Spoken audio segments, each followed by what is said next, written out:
Welcome to Smart Parents, Successful Students, the podcast that helps parents like you guide your children toward academic confidence and success. I'm your host, Helen Panos, and I'm here to share expert tips, proven strategies, and inspiring stories that make the journey to school success a little smoother for both you and your student. Hello, everybody, and welcome back to my Smart Parents, Successful Students podcast. I'm your host, Helen Panos, and today I have another guest for you guys, and her name is Tina Donovan. Welcome to our show, Tina. Hi, thank you for having me, Helen. Hello, everyone. Oh, Glad to be here. I know. Thank you for joining me all the way from Ohio. So I want to definitely say that Tina has been on the show before. I have. And now there's a lot of things that have changed. So I asked her to come back on to share what all she's doing more recently. But her organizational name or company name is Discovery Tells. And I know she focuses more on elementary kids, but really anything we're talking about today can be probably used for any age group child. Correct, Yes, Tina? correct. Yes. Yeah. So let me begin by first introducing her. Discovery Tells empowers children to transform challenging behaviors into stellar ones by teaching them emotional intelligence and superpower of kindness through the adventures of Sparky, 500-year-old star with the heart of Mr. Rogers and the lovable energy of SpongeBob. Yeah, I love those, right? Sparky helps children become star performers in their own lives by introducing them to the superpower of managing their emotions and the superpower of kindness. We also provide training to she provides training to child care educators in their own homes or centers, teachers and counselors on the importance of connection and how they can improve connection with their children. Yay. Right. Yes, we definitely need to be doing that in this day and time, don't we, Tina? Absolutely. It really is crucial.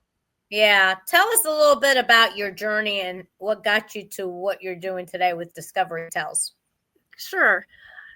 I really had an epiphany when I started working at Montgomery County Juvenile Court.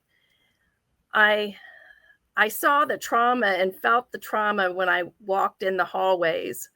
And I knew how much therapy it had taken me to get to that point in my life.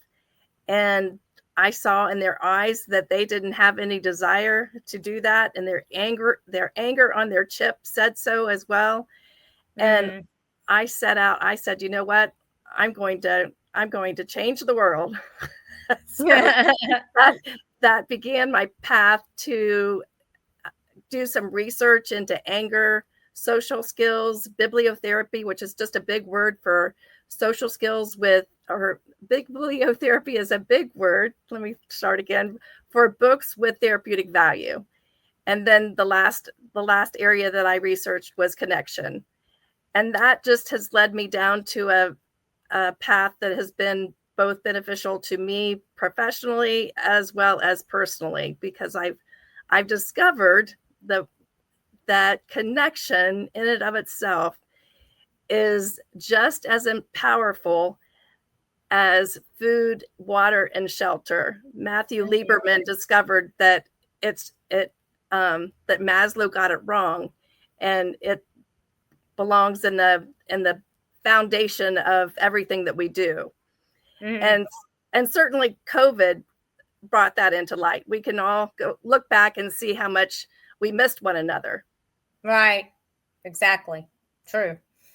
And they've talked about some isolation from COVID and things like that. So if people were already a little bit isolated, that might have, just kind of pushed it a little higher, I would say.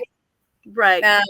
So, and everybody doesn't have a lot of friends. Everybody maybe is not happy with themselves or whatever the reason is, that maybe they don't have family near them. Right. It can definitely get lonely out there. I can see that. So tell us, let me start here. I know this whole thing is going to be about connection and, Yes. giving parents some tools and things like that. So what can parents do to increase a child's performance in school? And we're not even talking about academics. So I would invite them to look at the relationship that they have with their child and look at the intention that they are giving the child. Are they doing it because we all get busy in life and we wake up and we just kind of routinely go through the motions, if you will. Mm-hmm. And if there isn't any intentionality behind it, we feel that as people. And so as a 4-year-old, as a 6-year-old, as a 9-year-old, when they're on the receiving end of that, they take that personally. So mm-hmm. I would invite them to look at the intentionality that they're giving their children. And I know that their plates are full. That's the exasperating part about it. Our life mm-hmm. today is so busy, but yet these kids need the attention. So number one, I would start with, what kind of intention and energy are you giving your child? And mm-hmm. and do you need to take a second look at how you're doing that, and are you providing them enough time and attention? Mm-hmm. So, I mean, some parents might say, well, what's enough? Or how do I determine, I'm sure that might depend on the child themselves, the age group, maybe the personality of the child. I don't know.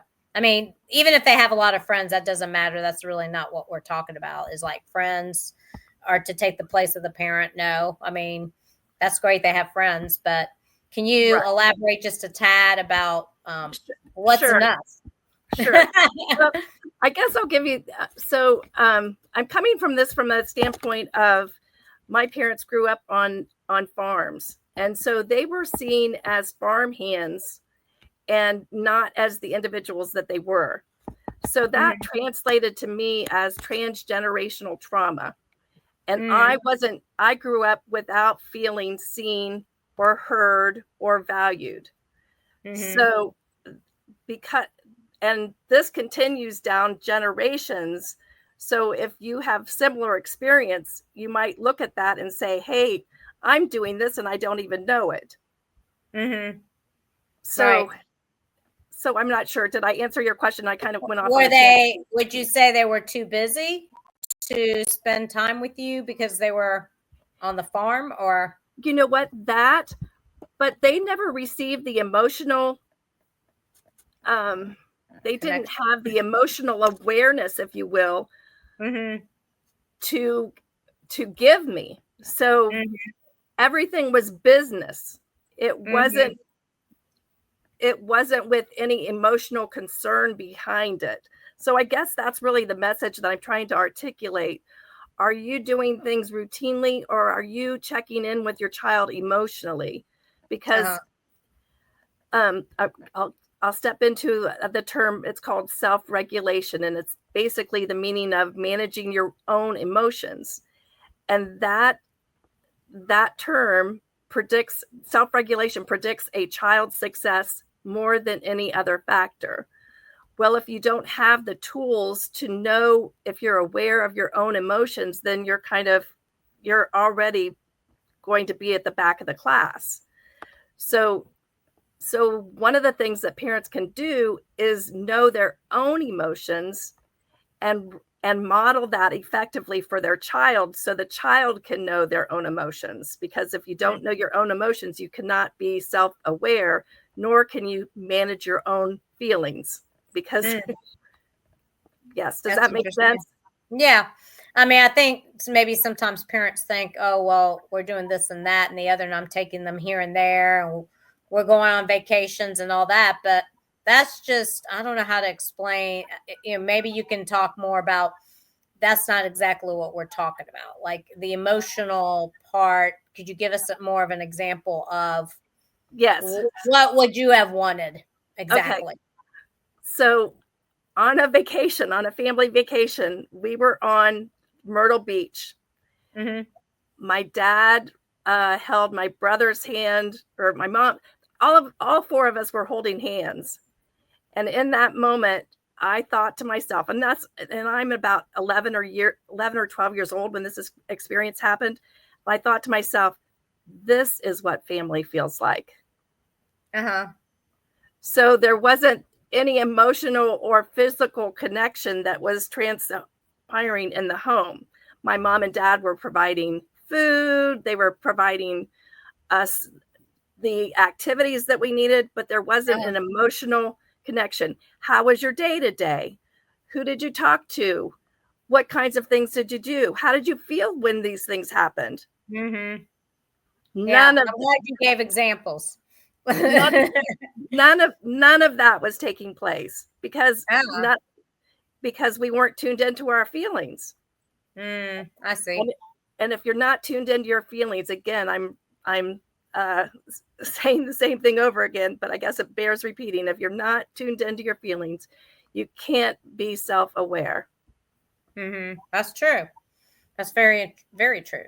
So, are there tools that parents can access or use to determine how a child is doing emotionally? How can they actually determine how they're doing? So there's a RAND survey, has a survey out there that talks about emotional capital, social capital. It's called RAND, RAND, and it's a R-A-N-D. survey. So that they could look at that.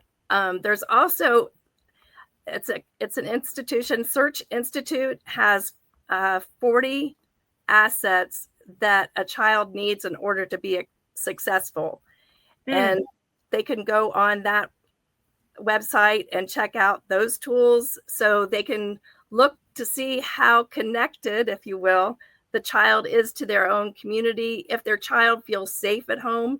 And that's another big factor. A child has to feel safe in order to be connected to their parent. So if the parent is consistently telling the child that they're going to do something and then that falls through, you're teaching the child that they're not trustworthy, that they can't be trusted because they're not following through with their word. Right. Okay. That's very interesting. Yep. But true. What can a child do themselves then to improve their emotional intelligence? I assume, even if you want to talk about the young ones versus maybe kids that are older. Sure. One thing is for them to be able to identify their feelings. And one of the activities that I like to do with kids is have them go and look through magazines and cut out different pictures of people's expressions. Yeah. And then have the child name what that expression is. So what if I guess you could get a magazine virtually these days if you don't have them printed? Oh, sure. Yes. Yeah, right. Point to it. Yes. Identify the facial expressions, and then what you could do is follow up with, so when do you feel that way? When do you, if they're cutting out a sad picture, when do you feel sad? When do you feel mad? What makes you sad? What makes you mad? Yeah, that really puts you in tune with knowing your child, right? Emotionally. Right, exactly. That's a great one. And that's more, is that for any age group, would you say, or just older ones could do that, or younger ones as well? I've done that with anywhere from 2nd grade up to 6th grade. Okay. Yeah, actually, even the younger ones can do that too. And another activity that I do when I go out to workshops is I blow up balloons and I put the faces of sad, mad, or mad on the outside of the balloons. I just draw. And then we toss them around and say, I feel mad when, and then you toss it to the next person. But interestingly, when I'm working with adults, people will oftentimes bounce the balloon several times before they come up with something. And then I remind them, see how difficult that was for you to recognize and remember when you feel mad. So, we need to remember when you're talking to your child, not to get angry at them because they don't know what they're feeling. Right. Exactly. I mean, it's just something you have to, I think, keep asking the right questions, because the kids are all different, right? Some are much more closed off, and they're not able to reveal how they're feeling because they may tell you, I don't know.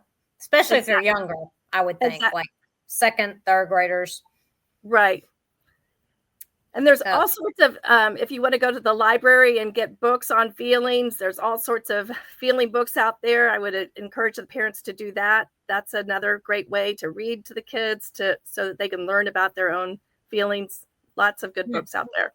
Awesome. Yes. Use a public library. Yes. And there's, I think it's called I Am Feeling. There's feeling apps that are out there that you can, rate your feelings on a daily basis. You can go in and say, I'm feeling this way, I'm feeling that way. We can put the link, the name of them at the bottom, because it's escaping me right now. Right. If you submit those to me, we'll add those to the podcast notes. And speaking of that, so I know they can find you in LinkedIn and Facebook, right, under Discovery Tells. So definitely follow her there. And I know you have a YouTube channel, which is cool, and you want people to subscribe to that because you want to talk about what's on there right now. Yes. I'm so excited. We have some videos. My Stellar Way book has been animated, and it's on our YouTube channel, and people can access that. It'll be completely free. They can look. The child can look at that, and it's about Kelly, who believes that she has a miserable, rotten life, wears a chip on her shoulder as proof. She wishes upon her new life. In comes Sparky, who takes her to the Galaxy All-Star Camp, where she learns to become a star in her own right. So that's been very popular for both adults and children. And I would invite the folks that you serve to take a look at that. And then there's another one on emotions and how children can calm themselves down. And there'll be lots more. We're doing mindfulness videos and that kind of thing to help children focus. That's awesome. And to help parents figure out what to do, right? So maybe they can even submit ideas to you as they stumble across things. Yes, I would love that. I would absolutely love that. And so you guys can actually go to her website at discoverytells.org. Yes. And there's a contact us page there, and you can click on that and contact Tina or Tina at tinadonovan.org. But you can submit some ideas, or if you have questions and you're experiencing something you don't know how to deal with yourself with your children, feel free to reach out to Tina, because I'm sure she'll do even a consultation for free. I will. Great. Yes. Awesome. So we can't wait. I can't wait to see this animation on YouTube and share that with my own godchild, actually, and her family. But I appreciate your time. Is there anything else you want to add, Tina, that we forgot? Yeah, I just really appreciate you and all you do to serve both parents and children. You are a superhero, and I applaud you for all your efforts. Superhero win, right? That's so cute. Oh, thank you. That's sweet. We don't get a lot of credit as educators a lot of times, I hate to say. So it's nice every once in a while. I had a parent just recently pat me on the shoulder for actually doing my business. She understands how hard that is. And I'm like, well, thank you. That's very kind of you to stop and say that to me. That's really sweet, because I think, again, people get so busy, even my own friends, that I don't think they really realize everything I'm doing. It's kind of hard to tell and see. But then now they're starting to realize how busy I am and I can't talk as much. So they're wondering, what is she really up to? Yeah. So thank you very much, Tina. I look forward to seeing you in person one day soon. Yes, me too, Helen. I'm sure our paths will cross in Ohio somewhere. Yes. Well, thank you, everybody. And I hope you guys have a great rest of your day. All the show notes and podcast notes will be available where you can just click on it and go straight to the YouTube channel. But please subscribe and start getting those great resources, because she'll be adding a whole lot more. And Tina didn't say what her real background is. You want to say that real quick, Tina? Sure. I'm a mental health therapist. Yes. Yes. See, there you go, guys. I meant to ask that earlier to say it. So anyway, I hope you guys all have a great rest of your day. Be safe out there, and definitely look out for one another for sure. Yes. And be aware of everybody's emotions. All right. Take care. Bye for now. Bye. Thanks for tuning in to Smart Parents Successful Students podcast.